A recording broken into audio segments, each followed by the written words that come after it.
All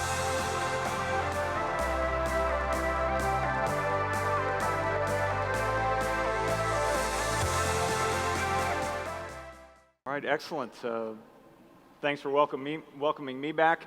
Looking forward to this discussion because I think it ties in very nicely after what we just heard Kathrin talk about in Vienna and a little bit of what I was talking about just now on sports-related travel. So I was trying to make the case earlier that this industry is in the travel industry and in the tourism industry, and I think we've got a fantastic representative of races that reflect destinations that people want to go to run in. So I want to start and kind of get your individual perspectives here with a very simple question of, do you consider your races a driver of tourism? Kathrin, you were talking about it a little bit in Vienna. It certainly seems to be the case, but why don't we start with you? Do you see your race as a tourism generator?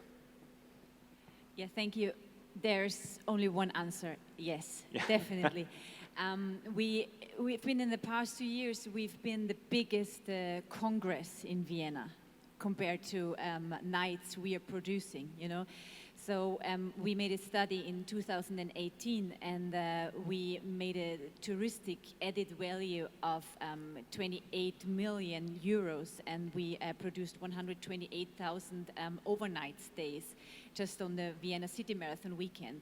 So this is something which is really important for Vienna, and so yes, we have a high impact on the tourism sector, yes. Mm-hmm.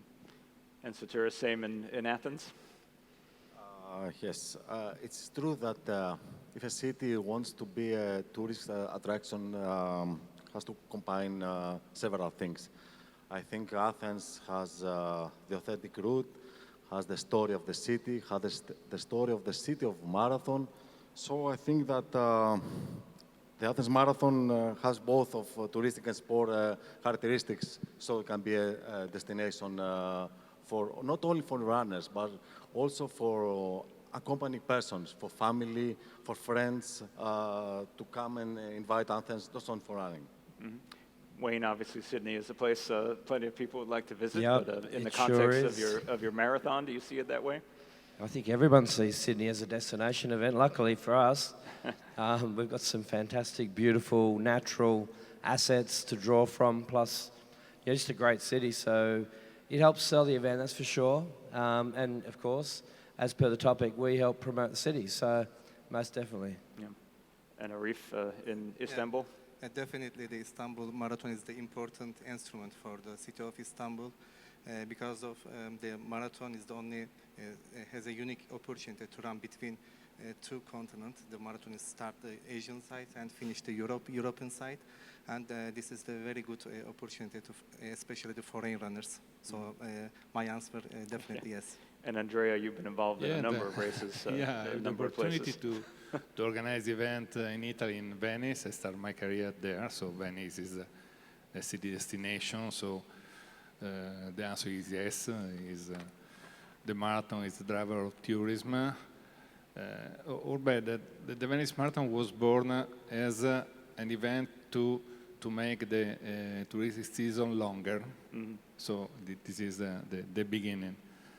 When I organized in Milan, and I can say the same, Milano is a wonderful city, but the marathon gave an opportunity to see the city in another way. And I organized event also in Abu Dhabi, the Abu Dhabi Marathon, mm-hmm. that has been created also for the same reason, to give the opportunity to give another way to see the city instead of the traditional one.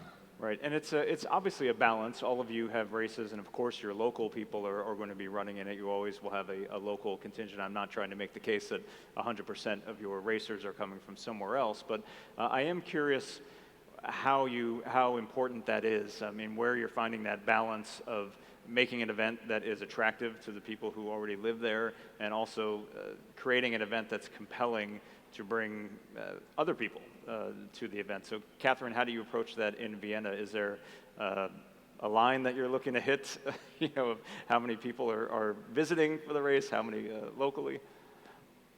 I think We are kind of special in this question because we, as you might know, we have the marathon race on Sunday, but on the same starting area and the same starting time, we also have the half marathon and a relay marathon starting. So what we have is, of course, a large international crowd coming for the marathon race.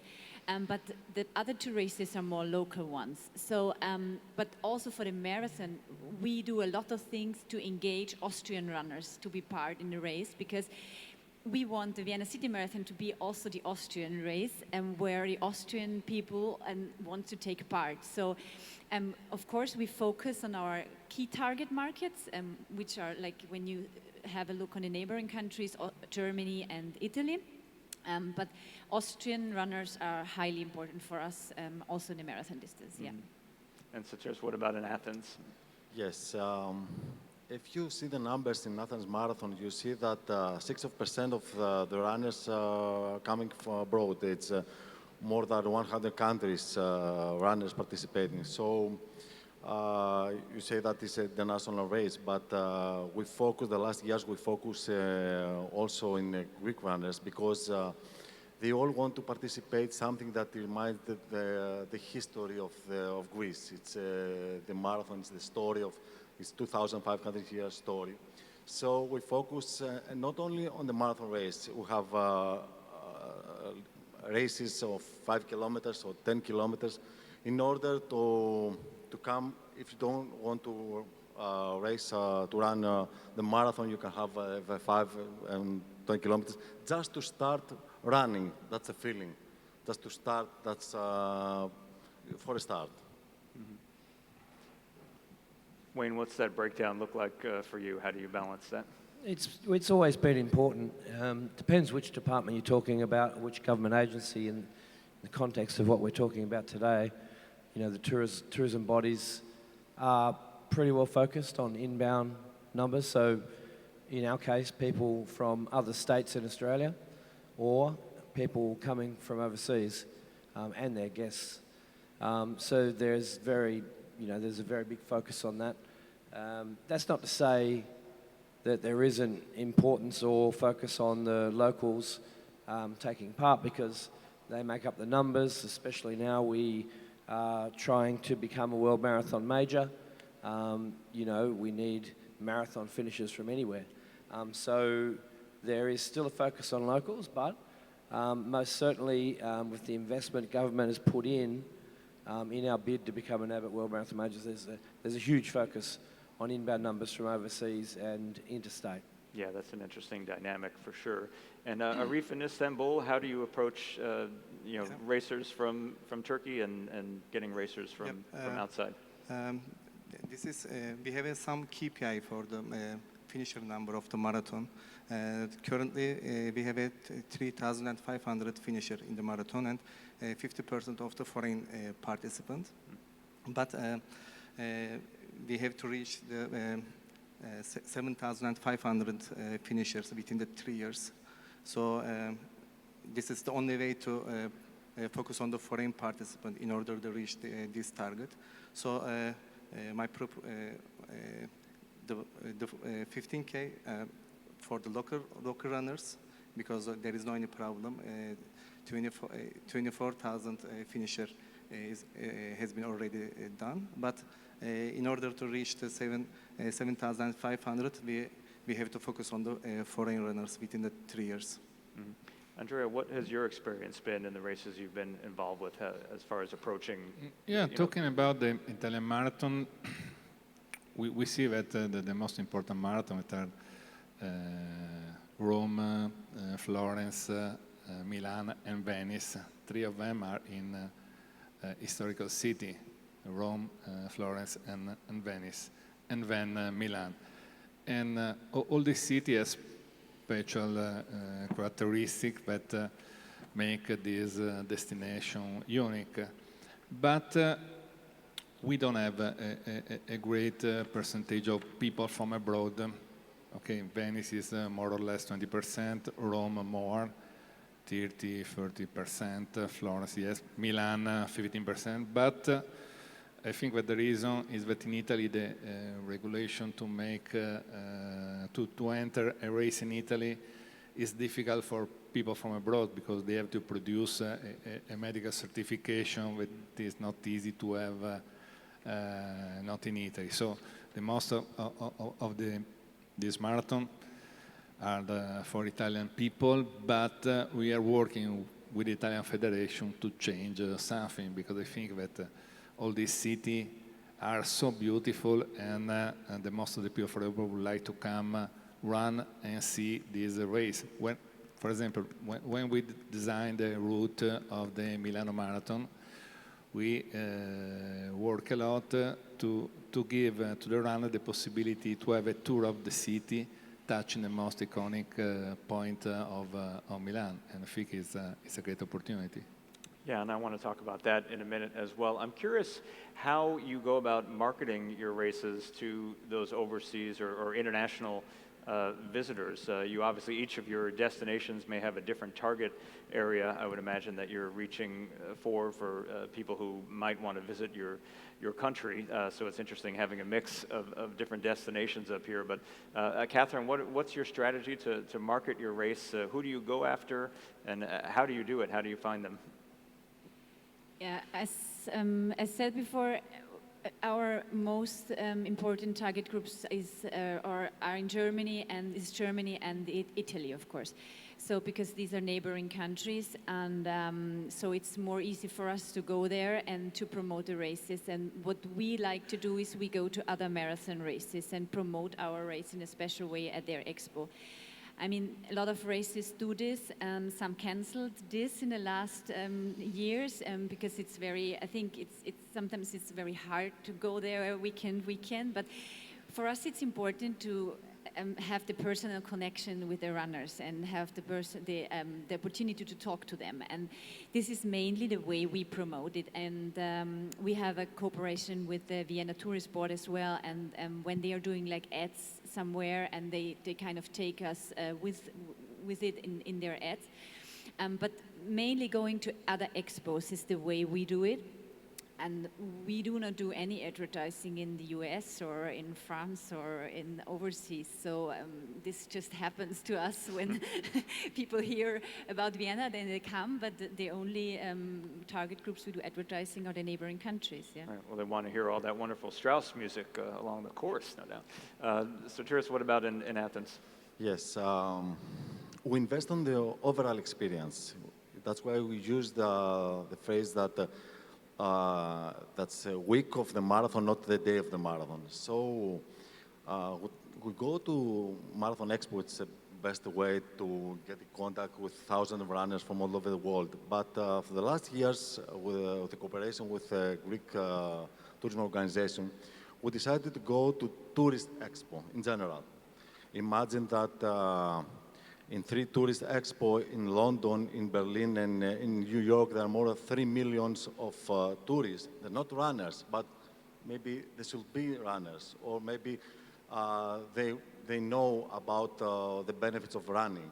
So we're starting to get in contact with them, and now the first statistics that was from last year tells that 12% from the marathons, from the marathon runners that came to Athens Marathon were from Tourist Expo in general. So that's saying something that maybe we should invest in another expo and people, because running it's a need for everyone. So maybe we invest to places that they're not we don't find usually marathon runners, but maybe we should make them to be a marathon runner. Mm-hmm. I guess the biggest thing for us to consider, especially with international marketing, is how far away Sydney is from everywhere else. So, I mean, Europe is 24 to 30 hours flight, probably, well, right now, $10,000 airfare. So we sort of segment the world into key markets. The biggest key market, 2 key markets for us, with Australia being number 1, of course, is Asia. We look at all of the Asian countries' participation rates in running and marathons and things like that. So Japan, China, Taiwan, Korea, all of Southeast Asia, Indo, places like this, and we tend to sort of allocate a budget to each of the key regions within Asia and Australia in each of the key states. We've got a pretty similar program that we roll out. It varies slightly depending on where we're going. Obviously, how we say something varies as well. But as a snapshot, we'll have running or runner influencers in each market. So 2 to 4 runner influencers, that's proper runners. We'll have a social media campaign, a digital campaign. We'll have a more of a mainstream influencer as well, maybe one of those. We will try and partner with running media in each of those territories. A recent example being, we're establishing a partnership with Runners magazine through Reeby's in Japan. It's a big magazine. Sort of they're the main sort of platforms that we use. Roll that out, get locals to help us select the local talent. We work with them to create the content throughout the year that they post on our behalf. We'll boost it with money and whatnot, but that's sort of there's a whole lot more to it than that. Yep. But as a snapshot, that's sort of how we go out to the market. We also hit all of the major marathon expos, especially in Asia. We did London, we did New York City as well. We'll hit West Coast, USA, parts of Europe. But that's the geographic and structural approach to it. Mm-hmm. And Arif, in Istanbul, where are you finding your races? It's the same. We also participate lots of marathon expo all over the world.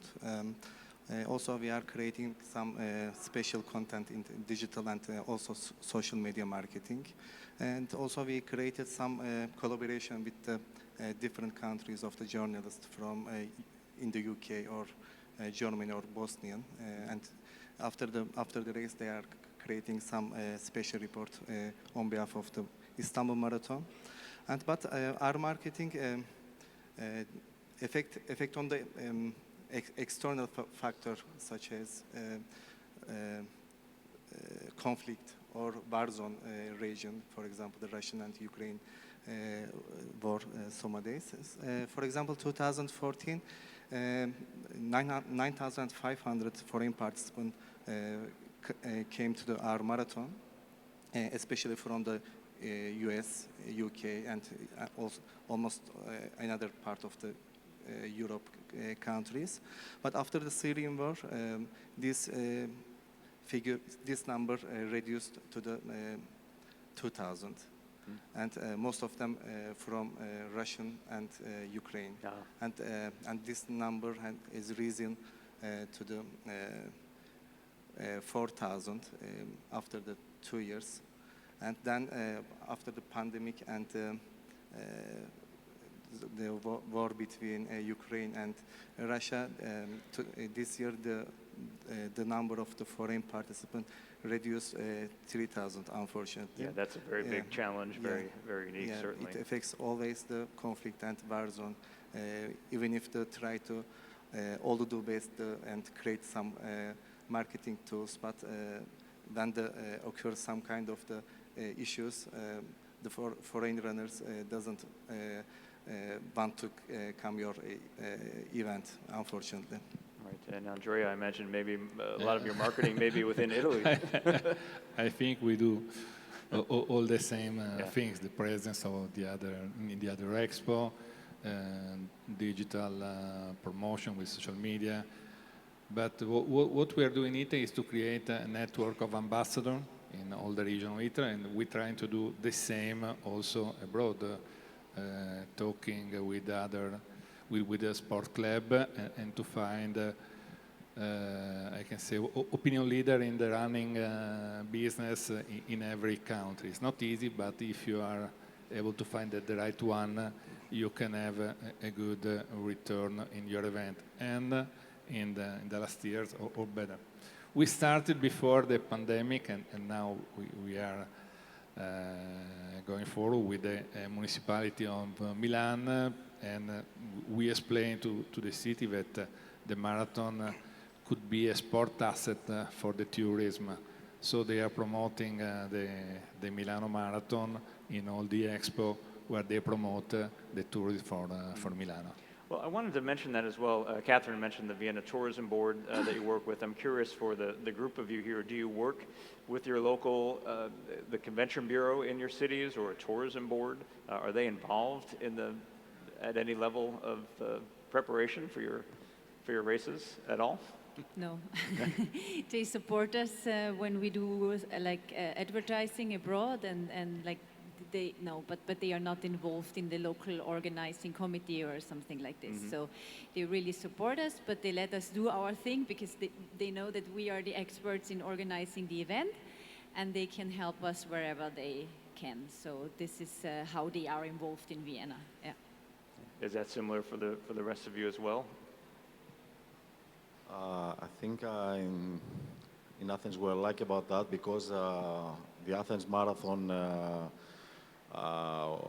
is organized by the Greek Athletic Federation. It's almost a government federation, so it's very easy to get in contact with the city, and there's a good balance with the cooperation with the city, the region, the Minister of Sports. So I think we have bad luck that maybe it needs a lot of paperwork in order, if you want to buy a pen in your organization, maybe you need an hour. I need 2 months. So it's not very easy, but I think there's a good balance on the other side.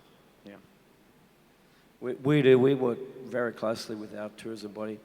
I mean, those priority markets I was talking about before, we sit down together.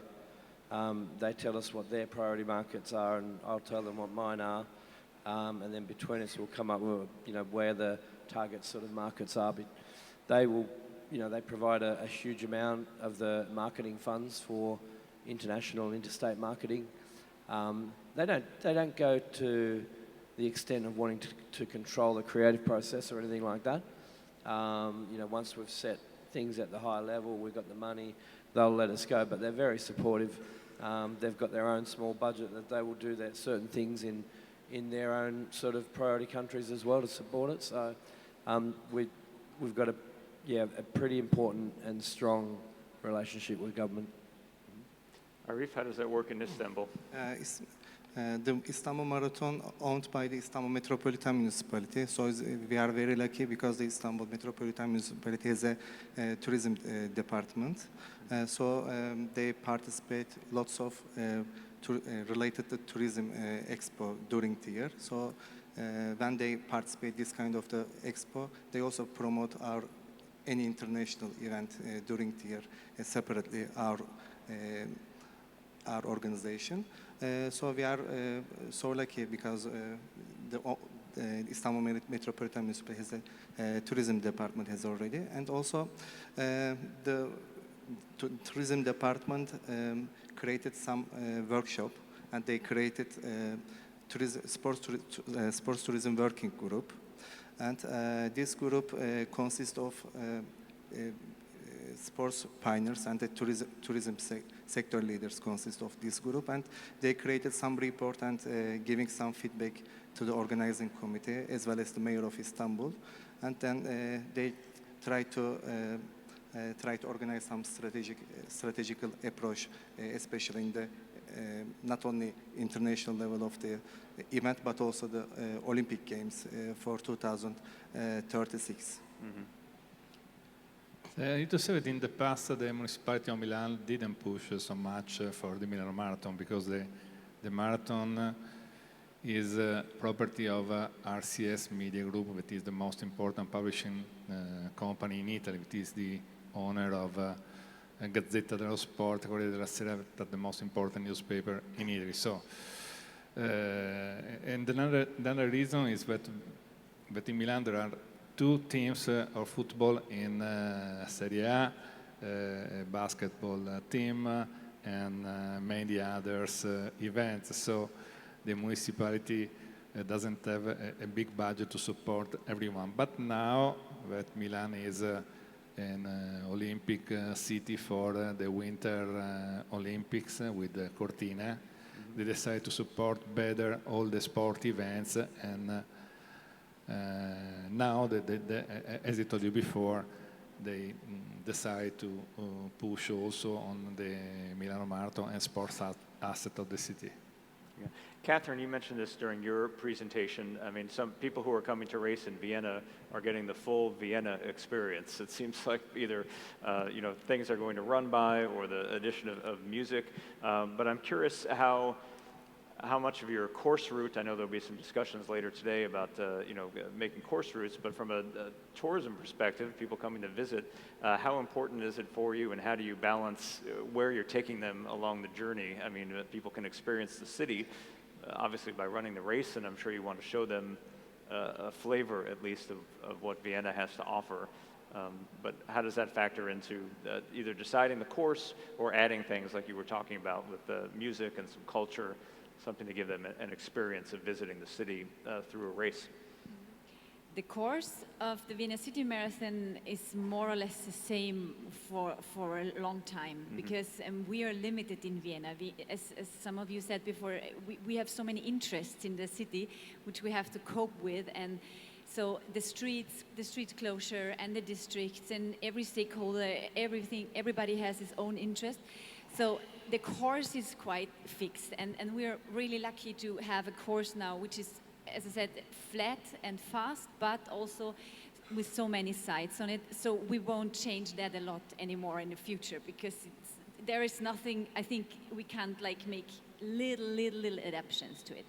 So what we try is we have this course and then we try to make the experience better. So we add music things or the Prater Hauptallee, which got really famous in the last years, and we will put highlights on the course and we will bring the runners through the city. And what we experience is that people go away from racing. I mean, we have the few ones who really want to go fast, yeah? But we have so many people running with their camera and their mobile phone and stopping by the Opera House and just taking pictures, and it's like a sightseeing course. And so it's for both of them, So, and we try to add some little things which fit perfectly into the strategy of Vienna, and this is what we can do. Is that the same in Athens? Is your course the same? Yes, I agree totally with Kathrin. If we manage to attract more people, accompanied person, family in our race, that's a success. That's why in Athens we have, and I believe that we should invest in smaller races, 5 kilometers, 10 kilometers. We have kids race. And we first try to do university run during the week of the marathon. So, in which role everyone has chose to be a volunteer, to be a runner, to be just a spectator. I'm trying to give them. We'll try to give them something to remember. That's the thing. An event to share. So that's our focus, and I think that. The event to share is it's how we're going to success the next years. Wayne, is that the same in Sydney? Do you have any flexibility in your course, or does it stay the same? I mean, there's flexibility to a degree, but I'll selflessly say that Sydney Marathon's one of the most beautiful courses in the world. Doesn't need much change. I mean, it's always good to tweak things, but I mean, we're lucky because, not only do we have a great marathon course, but we're blessed with some of the most iconic tourist locations in the world. You ask anybody around the world, you probably get 1 out of 10 at least who'd say, I want to go and visit Sydney, right? Add the Sydney Marathon to it and you've got a pretty good combination and draw card to get people there. So whilst we still have to work pretty hard to get people there because it's so far away and it costs so much money, the combination of the marathon in the city of Sydney is a pretty good one. And Arif, you mentioned it before, you have a very unique situation. Yeah. You can race in 2 continents. Yeah, and so that we are not change the race course because of the special, unique concept, intercontinental concept of the Istanbul Marathon, and start the Asian side and finish the European side. That is the ancient Rome Hippodrome, and located on the Istanbul historical peninsula. And also the city of Istanbul served as a capital city at three huge empire, including Roma and Byzantine and Ottoman. So especially the foreign people saw lots of monument and historical places alongside the race course, and also magnificent city view, especially in the seaside. So we couldn't, so that we changed any race course because of the marketing purposes.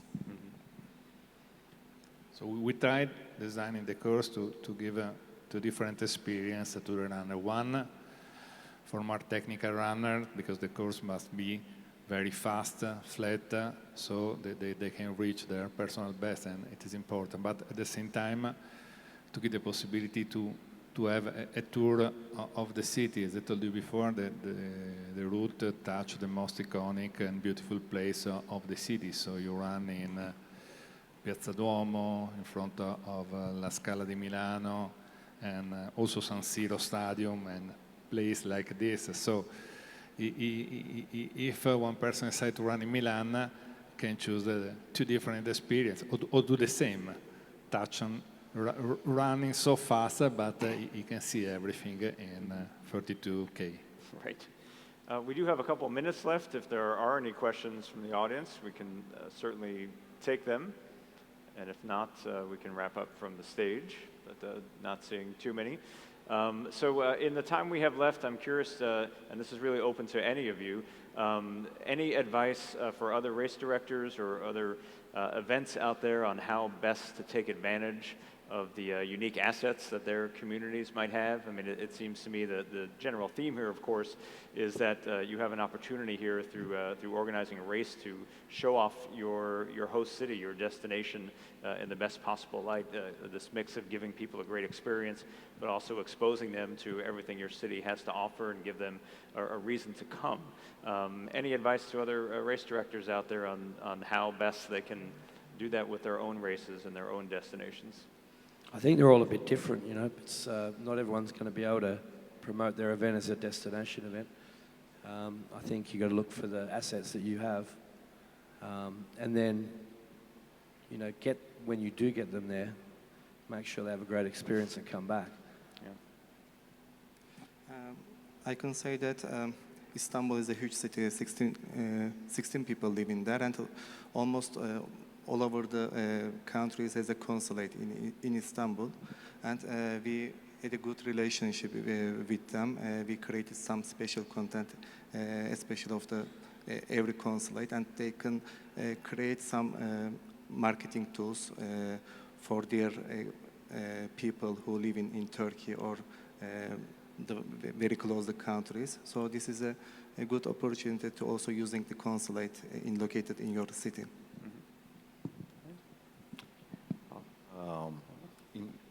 In order to provide better services to our runners, we need the local people. And I think that if we manage to attract more people with the runners, accompanying persons, then they will be good for the restaurants, for all the shops in the city. And they will invest providing better service to our runners. And that's a cycle, because our runners, they have better services outside the marathon. So I think that that cycle would support in every race. I think it's important to involve the community where you have the run, because if you're able to involve the community, to make the people that live in the city to be part of the event, you are able to give to the runner a better experience. So I can say this because in the past we had a bad experience because the course was bad design, so we blocked the traffic, the people complained. But in the last 5 years, everything went better and better, so now it's another event. So if you're able to involve the community from the beginning, you can grow up very fast. All right. Well, we are about out of time, so thank you very much to all of you, Andrea, Arif, Wayne, Sotiris, and Kathrin. Thank you for your perspectives, and we'll move on to the next session. Thank you.